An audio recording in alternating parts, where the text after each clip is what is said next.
Hi, everyone. Good evening. Thank you all for joining in.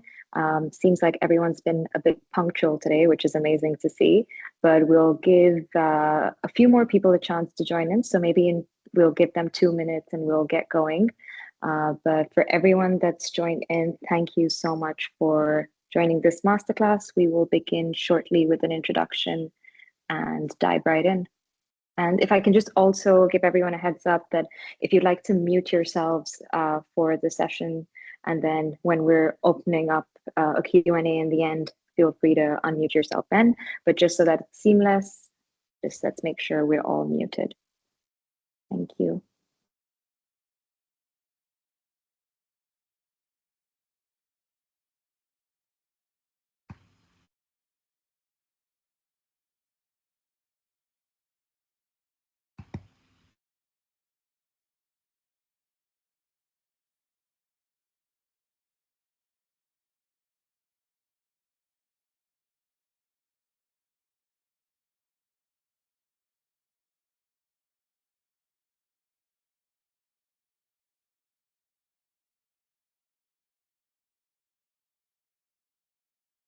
I'm just going to say quickly welcome actually as well, although I'm going to speak later.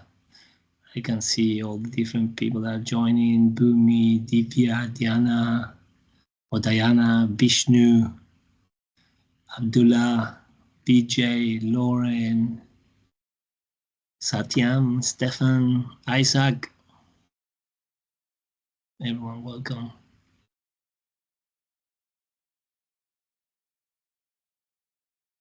Perfect. Yes, thanks, JP. It's so exciting to have you. And I'm gonna get into a little bit about our competition, and then it'll be my pleasure to introduce you as our guest today. But thanks for joining. As I said, everyone, I know Friday evening can't be easy on all of us, but this one's going to be a very fruitful way to sort of get going into the weekend and thinking about things that we usually are inquisitive to learn about, but maybe might not get the experts to learn from. So JP will be the perfect person for that. But in terms of the pitch competition, I think we're now getting into the main stage, and it's very exciting. We've closed registrations, and it's so amazing to see all of your ventures. We're actually screening them right now. And it's been a pleasure to see not only students, alumni, and researchers from the business background, but a lot of you are from the STEM background with these amazing ideas. So thank you. Just going to take a minute to talk about the next steps. You'll get an email on Sunday. Latest, it should reach your inbox Monday morning. This would be for if you've progressed to the next round, which is semifinals. If you've made it to the semifinals, there will be an online judging and screening round on Thursday this week, the 23rd of April. So we'll give you a link to join, and we'll give you a slot, and you'll have the chance to pitch online to our judges. After the semifinals, we'll then have the finalists that will go on to the mentorship round. And the mentorship phase will be from 25th of April to the 28th of April. These finalists will get to know their mentors online and also get one-on-one mentorship clinics, which will also be online. Finally, we will conclude with our final pitch competition on 1st of May. So if you want to write that in your calendars, this will be in person at the University of Dubai for our finalists. So that's just a little bit of the timeline. It'll be posted on LinkedIn and you'll get it in your inbox anyway. But I wanted to share that with you because you've been very patient with your applications and the entire process. So thank you for that. And I'm not going to take much more of your time. If you have any questions, please email them to me about the pitch competition. I'll dive right in about today's session. So today's session is in partnership with our knowledge partners, Fast Forward 2030. As we've mentioned in the last masterclass as well, Fast Forward 2030 is this amazing think tank and sort of community of entrepreneurs from around the world: London, Kenya, Lebanon, and now the UAE as well. And they come together to address the SDGs using entrepreneurship as a goal and as a means, actually. So it's very to see how multiple entrepreneurs from around the world come together. And some of them are for profit, some of them are not profit, but they all have some connection strongly with the UN SDGs and the betterment of society as a whole. So thanks Fast Forward 2030 for giving us access to this lovely community of entrepreneurs. And here's JP. So now going right into JP's profile, I think he has a lot of experience, and he'll get into that in his own introduction for sure. But I think his main expertise, if I'm not wrong, comes from capital raising, investor relations, and strategic advisory. So JP is the managing director at ILA and Partners, and he also is a board member at Fast Forward 2030. So he brings the perfect synergy of investor relations, as I mentioned, and how we can think about funding, how we can think of revenue, profit, those sort of financial mechanisms. But also he's equally passionate about impact, as he's a part of Fast Forward 2030. And he's probably the perfect person to bridge those two worlds then and talk about them in a very synergistic manner. So thanks, JP, for joining us today. And we're really excited for this session. I'm just going to get right into your slides. If you'd like, or now, please. You will be sharing, right? Yes, Perfect. I'm just getting to that. Yeah. Amazing. I hope you can see my screen. It's visible? Yes, I can, yes. Okay, amazing. Over to you then. Just let me know, give me the cues, and I'll take care of the slides. I'll go with the old traditional next, but not yet. So thank you very much for the introduction, Simran, and thank you to the University of Dubai and Fast Forward 2030 as well for making this possible. Simran has done a great job to putting all of this together in terms of coordinating. So a big applause to her first. And then to us, for all of this. But then most importantly, I think to all of you, I'm not sure how many people do we have. I don't know if you can see the count, Simran, but I would love to know, if you don't mind, you can put in the chat kind of where are you based, because I know that we have some people that I recognize the names, from Kenya, some people from London that, are kind of piggybacking on the great work from University of Dubai.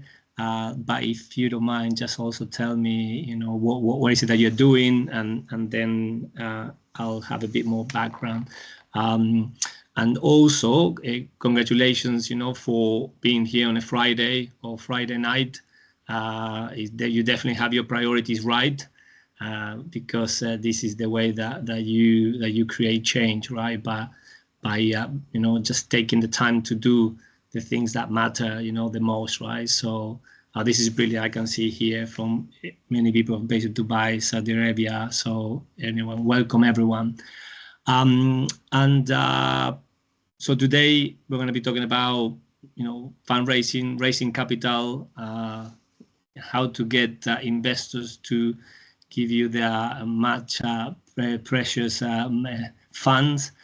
So we call this session From Pitch to Capital, given that you guys are all in the pitch competition, and we're trying to. What I will try to cover for you, or to give some insights on my views on what can help you today and in the future, in terms of actually, how to get funded and why investors would fund you and your business.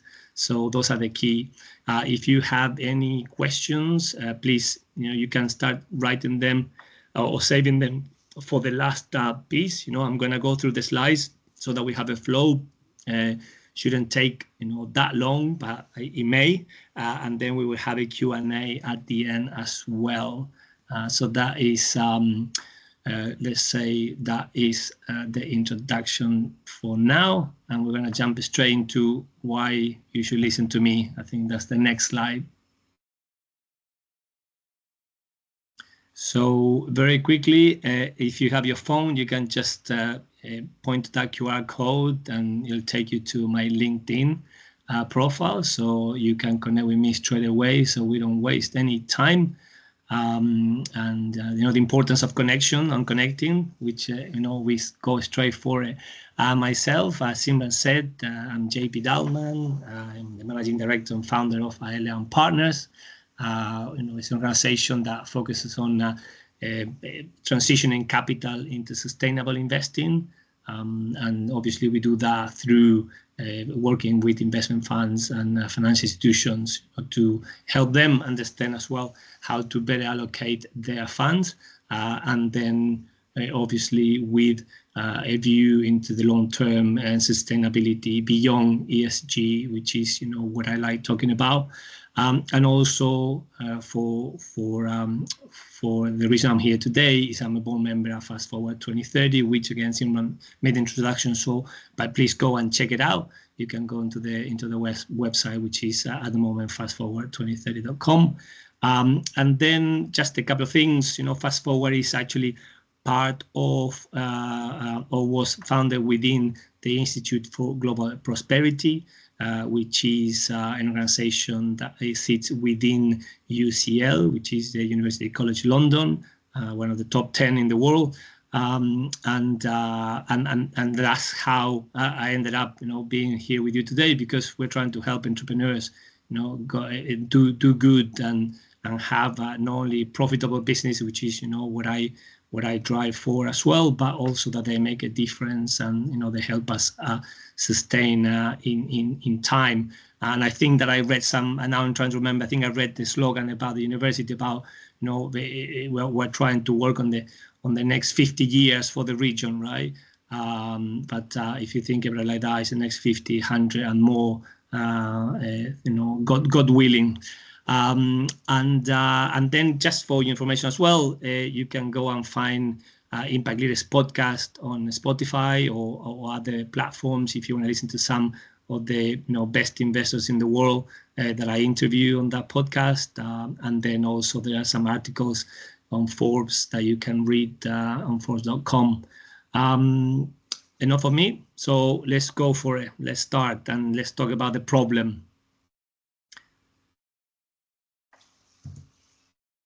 So I think what I like or what I see, as the problem, over all these years now, 2 decades in financial services is, a combination of, especially at the beginning, but it goes across in terms of, the pitching as you have a startup, but then it goes actually across many organizations as they go through different stages of or cycles of their life. That most fundraising tends to be advised on focuses on storytelling and the emphasis potentially on the vision, and the passion and all these things that are very good to talk about, but not maybe as much on understanding how investors actually decide, how they think and what they're looking for, and while sometimes founders start optimizing for pitching, I would say, they're not getting funded because, and they don't understand why. This applies SDG or no SDG, impact or no impact. You can see many times, when you are around the table with people pitching for funds to investors. So the next is we're going to straightforward the solution. It's what I call the reality shift. So one thing that, especially if you don't mind, just put quickly what background you come from. But I think that many of you are from STEM and some people from business. But I'm not sure if anyone has been in banking. But the point about this reality shift is that banks and investors, look at risk. Right, so investors, underwrite risk, but they tend to underwrite what I like to say for outcomes. Right, so you have the capital and you have the famous, risk versus return. But what people fail to understand is what I call the investor's profile. So what type of investors are you talking to? What type of investors you need to talk to? And we mentioned a couple of things at the end. And what type of mandate these investors have in terms of, what they are either themselves individually, as if it is an individual person, a high net worth individual, they're looking for, or as a VC or other investment companies, large investment companies, what is the mandate they have in terms of, the risk profile that they can invest in and the return that they're looking for. So do keep that in mind, because, you can be going and talking to a lot of people, but it definitely may be or may not be the right people. And then to simplify, I'm trying to keep it very simple, for tonight, but think about these kind of questions that they ask themselves, right? And think about your company and your investment in terms of, if you were on the other side of the table, it's pretty simple, right? So can I make money? What can go wrong during a period of time? And is this the right moment to do it? So from this perspective, you're not trying to persuade, right? You're trying to, and you're going to hear this word many times in this presentation, you're trying to align to, how capital thinks or how the investors are thinking. Next. So a little couple of bubbles here so that you can take a screenshot in terms of investors don't find stories, they underwrite outcomes, and this point that I made before about you go from a storytelling vision, the narrative and the pitch, which is all well and good because you need to be able to explain, but then think about straight away your risk versus your return, your downside protection, which is around what can go wrong, the timing, and the exit visibility, which also we will cover later in the slides. Next, please.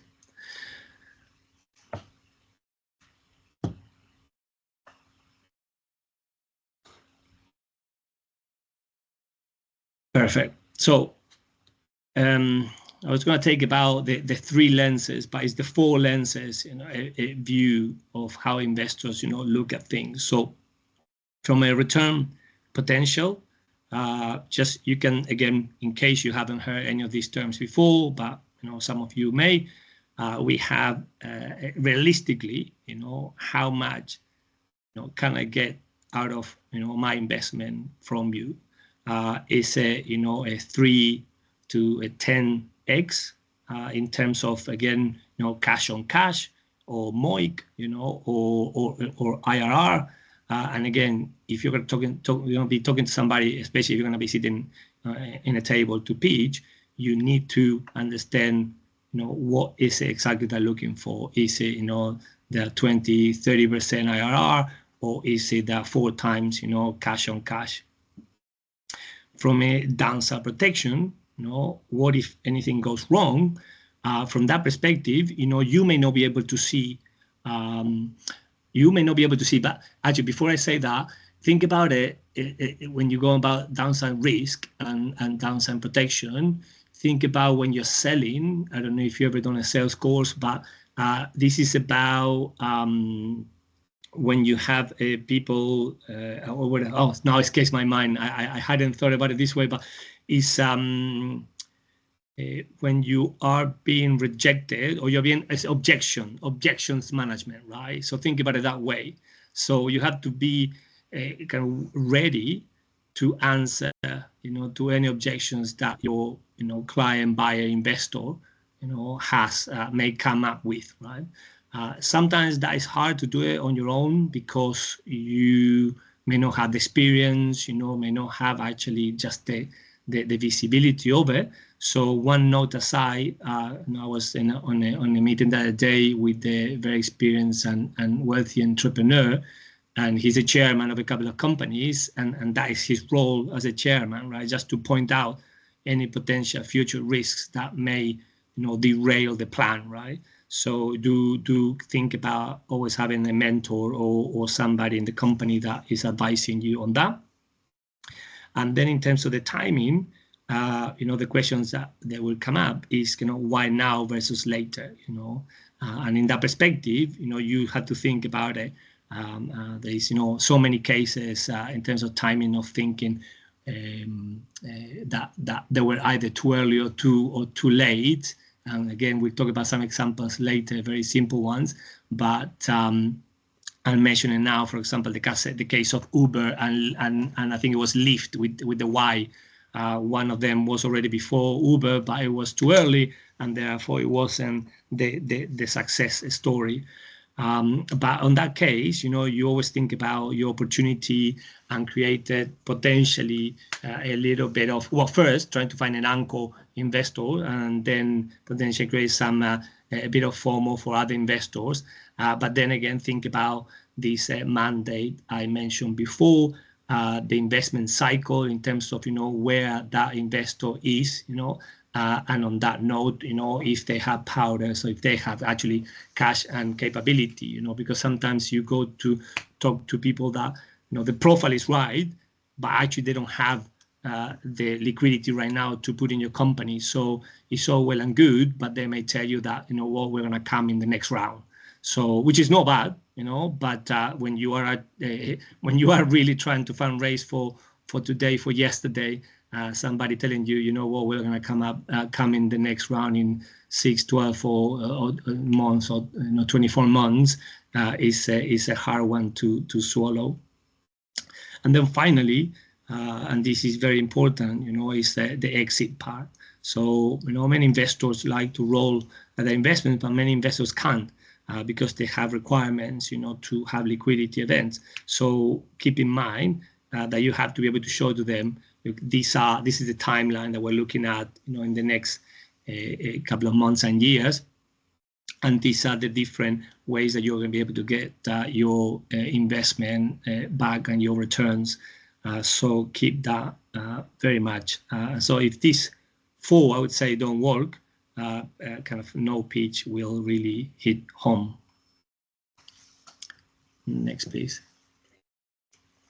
Am I going too fast, too slow? You can put it on the chat if it's landing.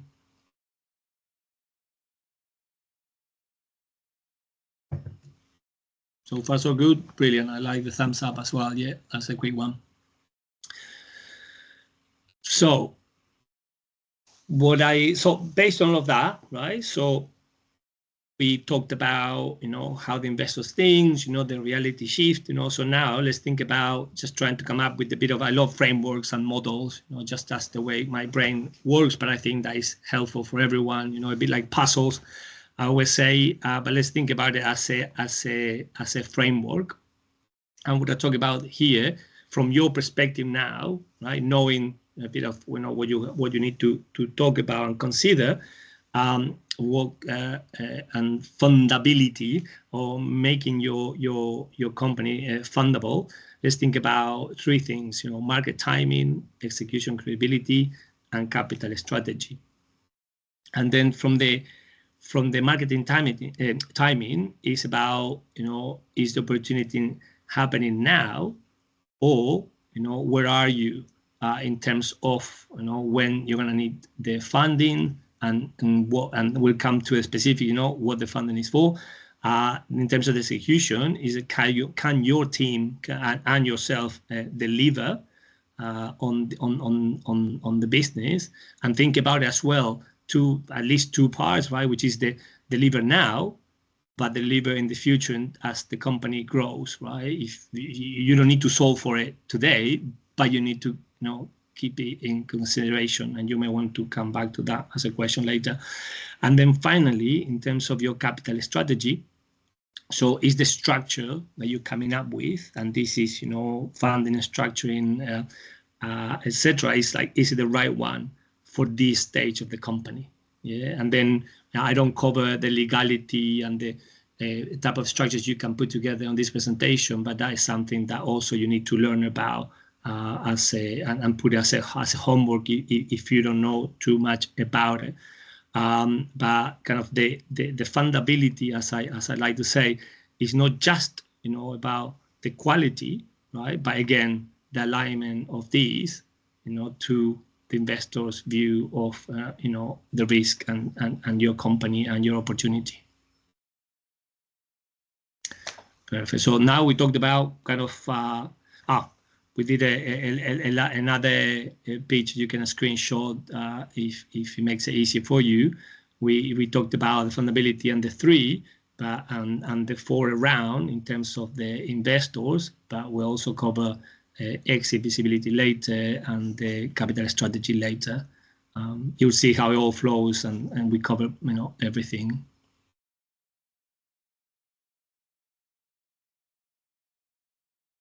Okay, so we talked about kind of what goes well, what to look for, etc. But let's talk a little bit about the common failures, right?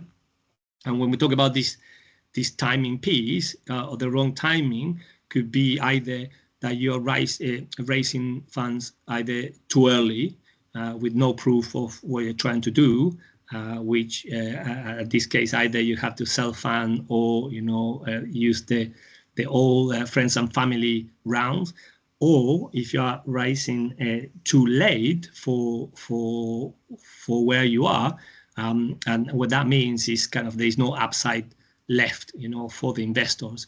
So just make sure that you understand those two sides of the coin. And in terms of the weak positioning, I would say, and which also goes into the misaligned capital ask, but is the targeting the wrong investors. Just it's like real life case studies, real life examples. I get so many people approaching me on LinkedIn, pitching me all sorts of businesses. But I don't think they did, any homework to understand, what I focus on, where are the key areas that I'm interested in. So it's, people do talk about this phrase, which is, fundraising is a numbers game. In some parts, I will agree in terms of, how many people you need to approach, or investors, companies, investment funds, but you have to do your homework, right? And you have to understand, you have to do your research, understand, so that you don't waste time and you don't waste people's time. And then I would say the misalignment is about, being able to ask for capital with the clear use of it. And including the exit clarity, which is the liquidity events that I mentioned earlier. So, and I say, the most of the failures is normally not rejection to your business or idea. Again, it's just that you're asking the wrong people, if it makes sense. Perfect. Go to one more. So very simple. I mentioned before the Uber example, right? But let's talk about two examples, very simple, A and B. So example A is not funded. It's a strong idea. It's early stage. It has no proof or traction, and has a high valuation, and but it has no clear exit. So I don't know. Imagine an early stage AI startup, a strong vision, large market, limited traction, raising 2 million, a high valuation. It may be kind of returns may be very unclear because it's too early. The risk is definitely, high. There's no proof of execution of, you as an entrepreneur, perhaps, have done something before, perhaps have done nothing. So, how do you give that confidence to the investor? And definitely, there's a capital ask misaligned with the stage. So it may not be a bad business, but it's just not fundable. And the big word here, yet, right? So, don't despair.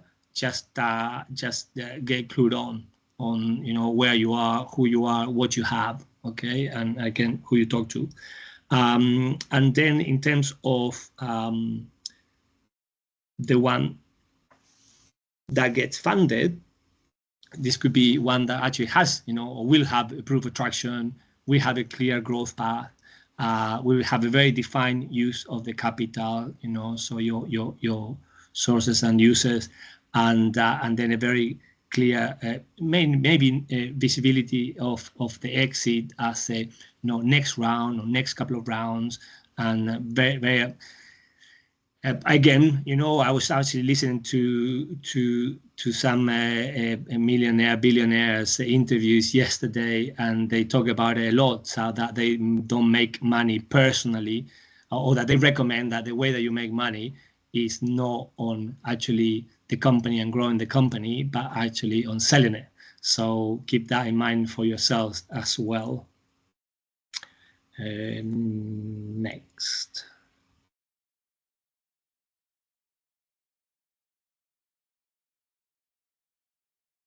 Perfect. Okay.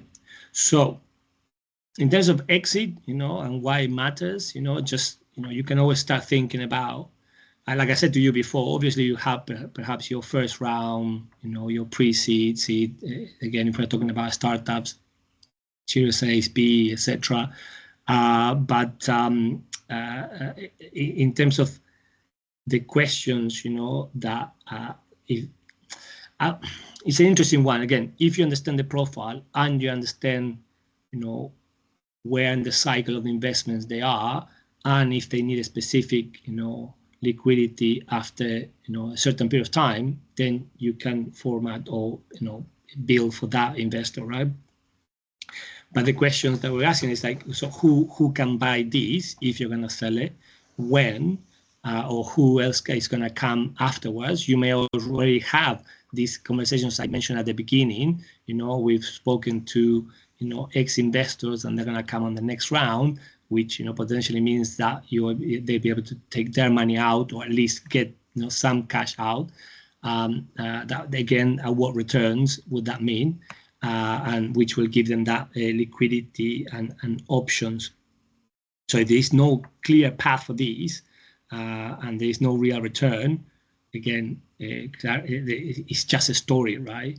And like, just to go back to the beginning, just people just don't buy stories. Okay, and then next,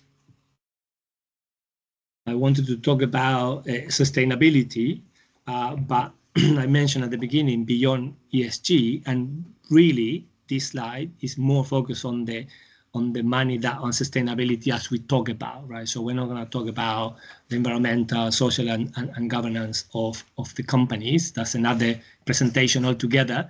But think about it from an investor perspective. If can the business survive, long enough or long term, right, for me to be able to get my investment with the returns on top. So from that perspective, just think about your capital efficiency, so your burn versus your growth, your investment requirements. Think about resilience to shocks, things that happen in the market, like the funding cycles. Well, now we have, unfortunately, macro geopolitical events, that are impacting us all. Very hard to manage that one, but it's some of the worst case scenarios. Then your unit economics, not just growth, and then any other tailwinds, with regulatory or structural changes in the market, especially if you are in one that is a new one, and where there is no regulation, but you can see that there will be regulation coming in the future that will decrease your capabilities. Okay, next. And again, just a quick a picture for you to take a screenshot and take it. I like images, so it makes it easier for my brain to capture, and then I have it on my phone, so it's easier to come and retrieve later. Next. So as we are coming towards the end now, basically this is where the money is, your capital strategy that I mentioned earlier when we were looking at the framework. So fundraising is not just about raising money. It's about, who you're raising it from, as you may have realized now. So when you raise it, and as you're raising funds, you effectively never stop.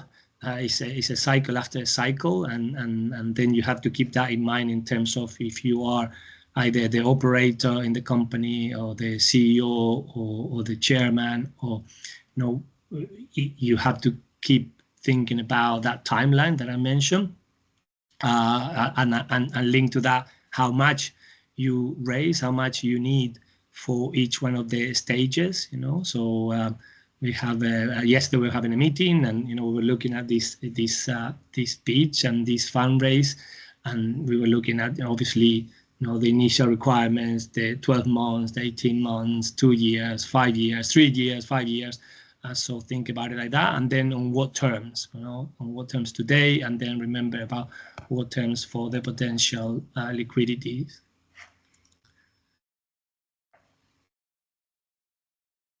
I hope I'm not talking too fast, but I think we're doing good timing. And in terms of key insight, capital, as I said, follows alignment. So capital flows when this, return, risk, timing, exit, and sustainability align. So I hope that that really is in your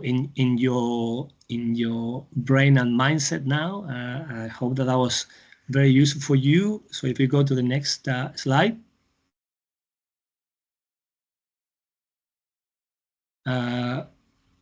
This is basically, the closing part would be, think about it as just scratching the surface, and, deeper work is required for this, structured capital strategy. So I'm happy to go deeper and just think about it as this kind of real capital loop, if it helps as well. So return, risk, timing, exit, sustainability, okay, or survivability, which is another word that we can use. Next. So that is it. Thank you very much for your time, and we are gonna do now, I think, an open Q&A session. Yes, perfect. Thank you so much, JP. I for sure was taking notes, and I think we'll be posting this on YouTube and sharing this with everyone as well after. So I think especially those visual diagrams that you said, those are the main frameworks if people want to keep that in mind.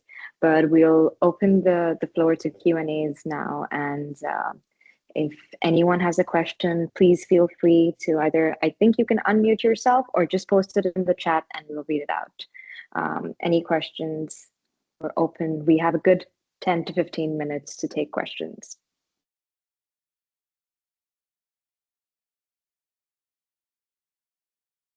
No, everyone at once. Okay, Vijay, raise a hand. Come on, Vijay. Unmute yourself and go for it. Oh, okay, we have to unmute Simram, I think. Yes, I unmuted. Like, for example, Vijay raised his hand. You can unmute now. I've allowed you to enable your mic if you'd like to try that, Vijay.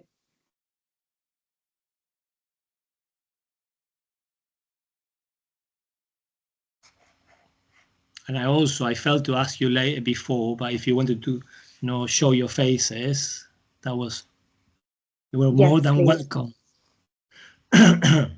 Are you unable to unmute? Because I think you should be able to if someone wants to try as well. Vijay, if you can try once again, because I've allowed the mic setting.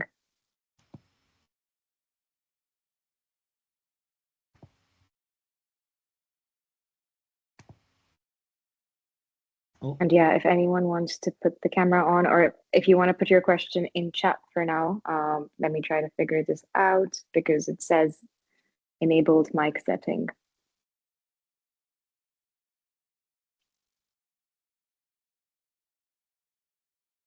Yes, only select participants can unmute. So if you put your hand up, raise your hand. For example, Isaac, I don't know if you have a question, but if you'd like to raise your hand, then I can unmute you.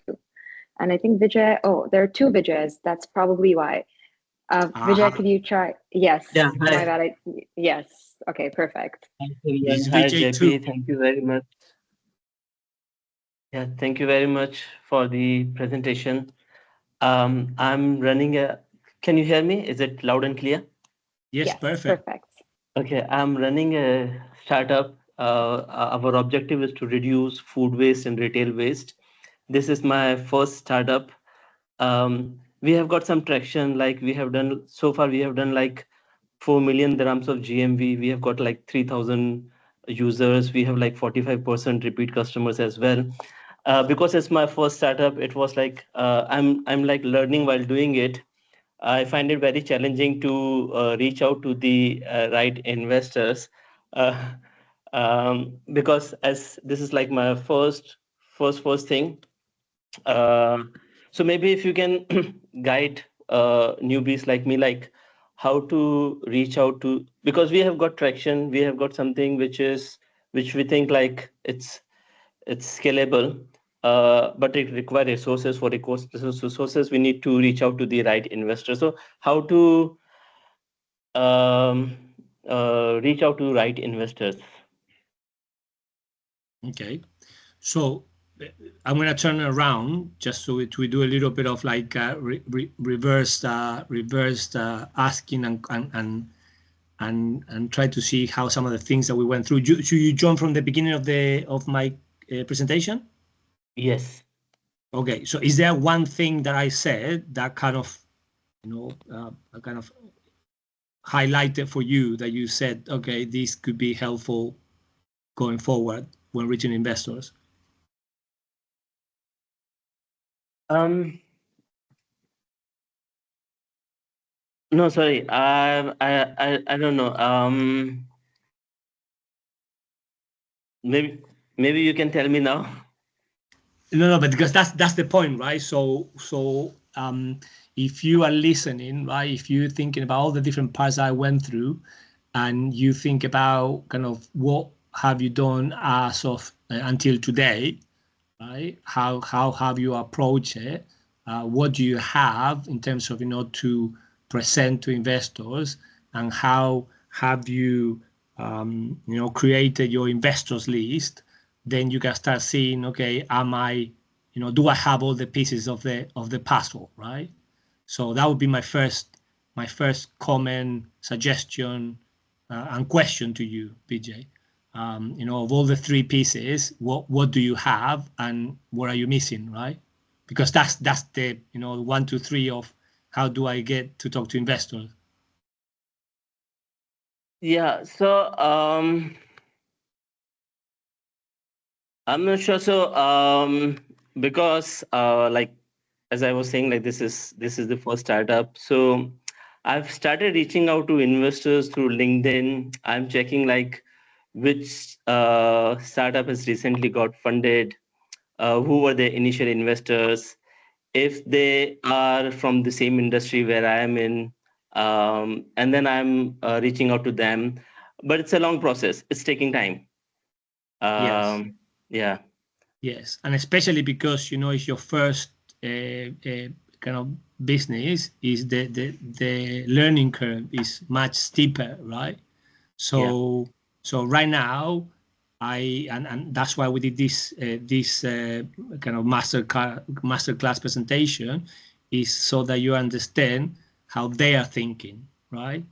So rather than, oh, I need this, is, what can I bring to the right investors because they need this investment. You see what I mean? So you can reach out to, and I mentioned before, you can reach out to a lot of people. You can search on LinkedIn, I think, by investors, and you can do, I think you said recycling, right? Waste recycling is your business, right? Yeah, reducing food waste. Okay, food waste reduction, right? So you can actually put that on LinkedIn, and it will show you, potentially a list of people, that are, inverted commas, investors in food waste. So then you have to start. It's a very methodical process in terms of, well, now with AI, potentially you can accelerate some things, but you cannot get the names. And then you have to start building it's just like selling, right? Your sales, your potential customer sales list, right? And before you even go to them, at least you should be able to see, even if it's briefly, is it really worth sending this person a message, right? That's the first part, right? So the least, sending the message, and then I don't want to get too prescriptive, right? But then if out of the blue you just come and ask me for money, it tends to be it's a hard sell, right? So there are at the beginning, especially as a startup, you maybe find it easier to try to find introductions, which again is hard because you're asking for people to open their network for free, and potentially if they don't know you well, they don't know if the introduction is if their reputation is in somehow exposed, right? So all of those considerations you have to think. But going back, just to go to step one, just start by creating a list of people to reach out to, right? And then you have to follow basically just like an investment advisor, which at one point you will need to hire, and I highly recommend, or advice in terms of a fundraiser, somebody that has introductions, so that they can run a process for you. But that initially, when you don't have the funds and everything, you have to create that process yourself. Is that good, Vijay? Yeah, good. Thank you. Perfect. Processes Thank you and so methods. much. Yeah. I think we'll go on to the next question if that sounds good. I think we have, if I'm not wrong, from our university, Muhammad. If you'd like to unmute yourself, you've raised your hand, and go ahead and ask the question, please. Yeah, okay. Can you hear me? Am I audible? Yes. Yeah, perfect. Yeah, thank you very much, Mr. JP, for sharing with us your ideas and your insights. And yeah, I'm Ahmed Muhammad Yusuf. I'm a second-year student at the University of Dubai, studying IT, like mostly cybersecurity and AI. So my question is, in this, like, currently we are much more in the AI area, actually, AI world actually. So in which area investors are currently more focusing on?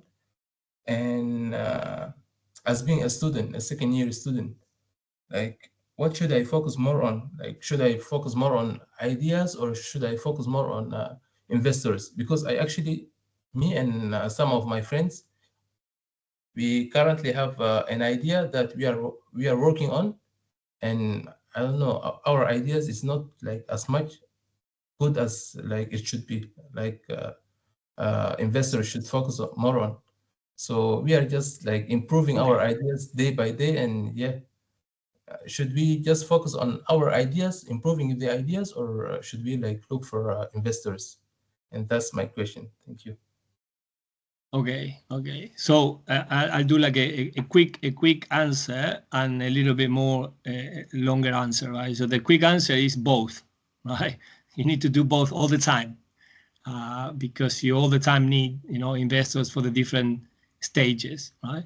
However, if we step back for a second, before you have to walk before you run, we say, and what I would say, I was listening again to other very successful entrepreneurs, and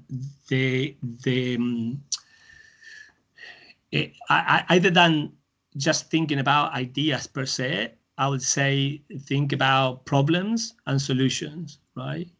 And before we even talk about what investors are looking to invest in, so that's your idea is focusing on a problem, and is your idea solving for that problem that people, the market is having, right? Sometimes you are ahead of and you're creating potentially solutions to problems that people haven't even seen, but those are a bit more visionary and a bit, I would say, maybe more difficult, even sometimes difficult to sell because people just cannot see them. But if I go back to the simple part, it's like we without going into detail and kind of dissecting your business and your ideas, that's what you need to think about. Yeah. So it's when you say focusing just on your idea, yes, focusing on your business, and again, that's your idea. Have like we say, does it have legs? Yeah. And I stop there for now. Does that answer your question? Yeah. And the other question is like, No, is just one. No, stop. like, Stop. Perfect. That's one question. Now, if we have time, we can come back to you. Is that okay? okay, no problem. Thank you. Thank you, Mohammed, because I know we have a line of questions. So let's get on to the next one. Thanks, JP. Good try. I think Vishnu, if you want to unmute yourself. Yes. Vishnu, if you want to unmute yourself, because I know you typed your question as well, but you can go ahead, read it out and try to keep it brief. Thank you. Sure. Yeah. Am I audible? Yes. Yep. Great. Hi, my name is Vishnu, and I am located in Abu Dhabi right now. And I have started a startup as well. We have sort of a bit of traction, but I have not yet raised any funds. So every investor I go to, their usual focus is AI and fintech and property tech and things like this. So when it comes to sustainability, truly sustainable projects, it is a little bit infrastructure heavy, and it requires some lead time, without not much of a income.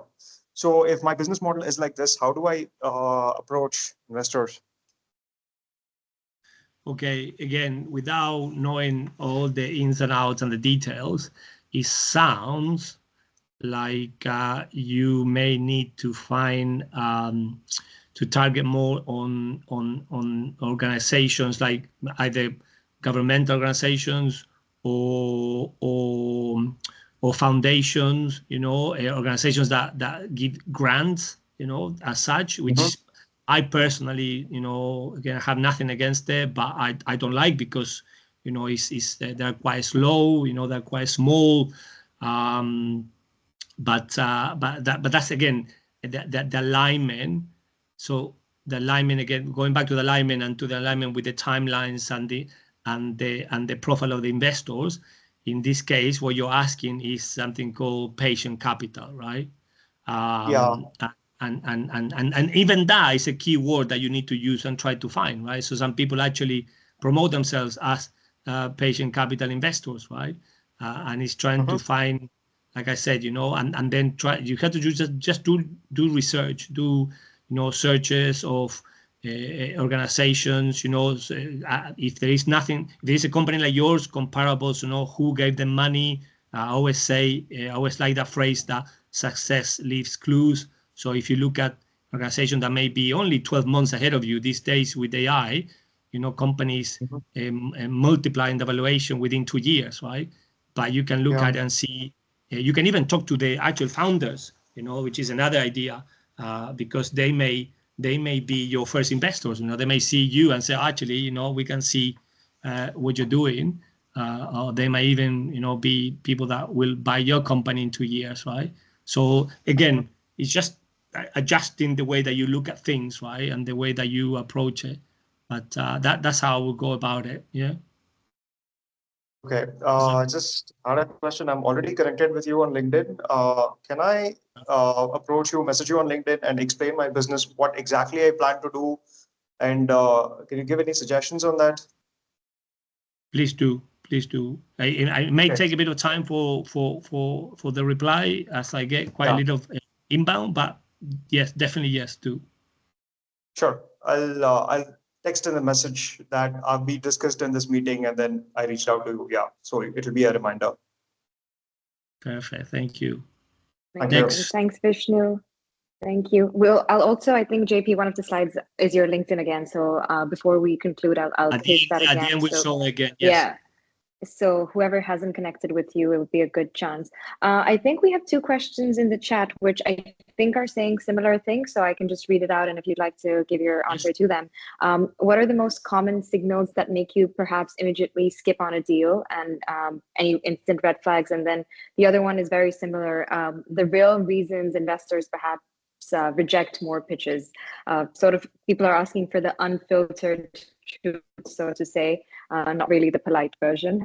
Why might investors skip on some deals instantly?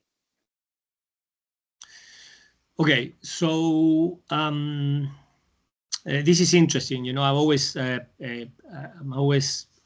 look at the words and the wording that people use, right? So it'd be interesting to see Carm's background, that she used the words red flags. Maybe she comes from a risk background. I don't know. So that's one thing that catches my attention. Yeah. And then when you say again the real reason investors reject most pitches, and again the unfiltered truth, not the polite version, is very interesting. So Abdullah sounds like, you know, I don't know who you've been talking to, Abdullah, but I don't think that you believe what they're saying.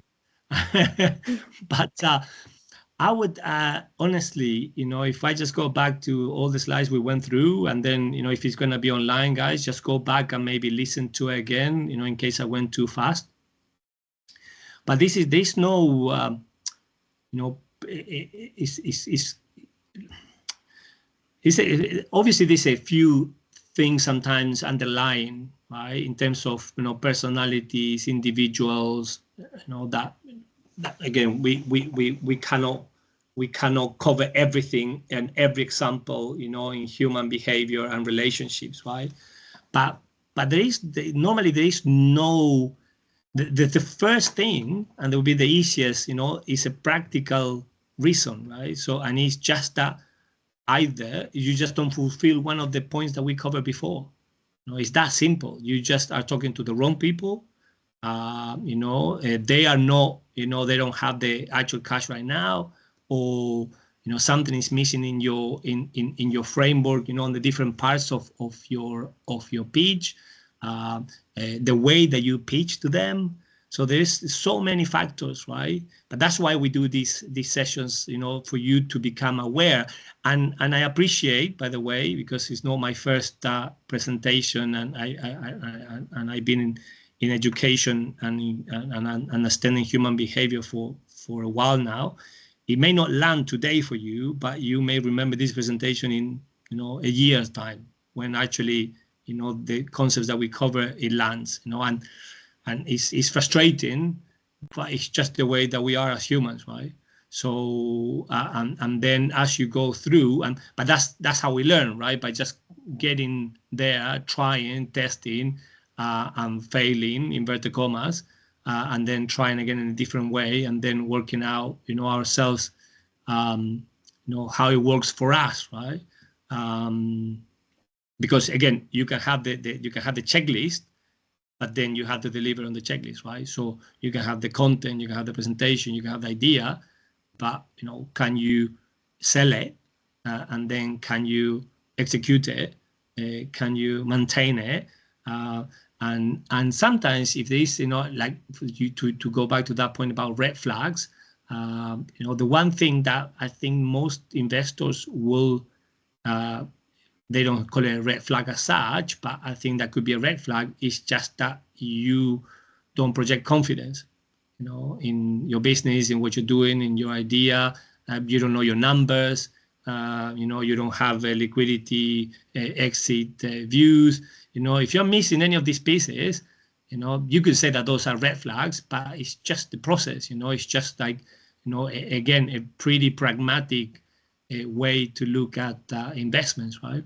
So I think that so yeah, so no, yeah, these people are just telling you like, oh no, it's not, you know, sometimes even myself, you know, I get things and I say, oh, it's just not my sector, you know. But I'm very clear. A lot of people at we're talking at the high net worth individuals or angels level. Most people, I would say, a lot of people do not know what their strategy and areas of focus are. You know, they just going through it and seeing what they like until at one point they realize actually they prefer, you know, SaaS models, technology, or healthcare, or, you know, as they develop as investors themselves, right? So that's one of the other challenges perhaps you can find at the beginning, because investors themselves, you know, don't really have a kind of an investment strategy, and then invest in people, right? So that's where kind of the confidence and everything about you comes a lot more prominent. but that's again at early stage. But applies overall as well. So is that Perfect. So that's I think Abdullah and Karm, right? Yes, I think we've got it covered, and I think we're right on time. So I'm just take the last. Any other final, any other final questions, anyone? For free. Oh, you're frozen. Yes, like I want to ask about if the competition is still open, so that we can register. For UD students, University of Dubai students, it's open till 11:59 p.m. This evening, tonight, yes. So you have a few hours, just about 3 hours. And for the rest of the sectors and the universities, unfortunately, we have closed. So if you're at university, please please go ahead and register. Okay, amazing. I'm just gonna go ahead and share. I think you can see the LinkedIn. Can you see the LinkedIn? I cannot see anything right now. It's gone black. It's gone dark. Okay, 1 second. Sorry. Let me just reshare this quickly. Can everyone see? Yeah. Okay. Amazing. So JP's been kind enough not only to lend his time and expertise to us this evening, but also you may connect with him on LinkedIn and take the opportunity, do that. I think it's amazing what Fast Forward 2030 is doing and getting experts such as JP. And, we had a conversation with Abbas last week as well. So thank you so much, JP, for being this generous with your guidance and your time. Yeah. Sorry. A real pleasure. Thank you again, and the university and all of you for taking the time. I would say as well. So two things perhaps I ask you to do. One is always remember to share, with others, a bit of like paying forward. Especially, I don't know, Simran, when this will be available on YouTube, but you may have other entrepreneurs, other startups, either senior. Other developed businesses or people at the different levels. So do share, the knowledge. This is what it is, knowledge sharing. So it makes it easier, And then secondly, feel free to write. I think on LinkedIn you can do like a recommendation or something in there. If you wanna write what you learn, tonight. That I would welcome that, because I always like to get, direct feedback to understand, what actually people was key for people, what they took away, or, even what they would like to learn more about. Perfect. No, thank you. Thank you, JP, for those two things as well. I'm just going to take 30 seconds. If everyone, whoever is comfortable with turning their camera on, we can perhaps get a group photo in these online sessions. It's always good. Thanks, Vijay. It's great to put a face to the name. Don't be shy. Yes, I know it's Friday night and some of us are already. It's still showing the screen though. It's sharing the screen, so you may want to stop the sharing the screen. So then yes. we all.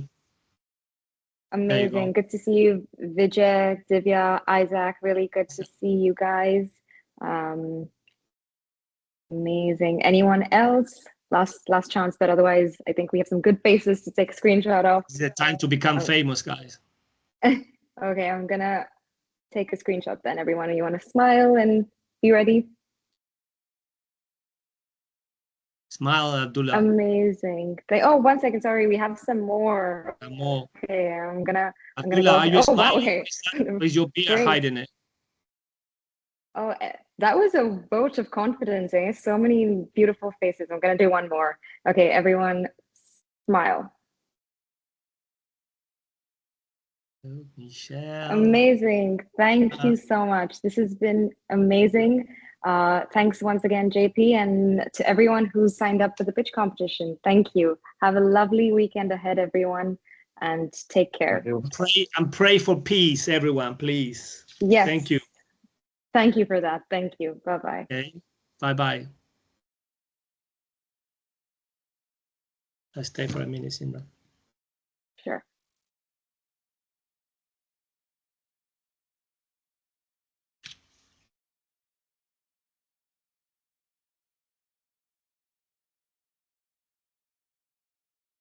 Have you stopped recording?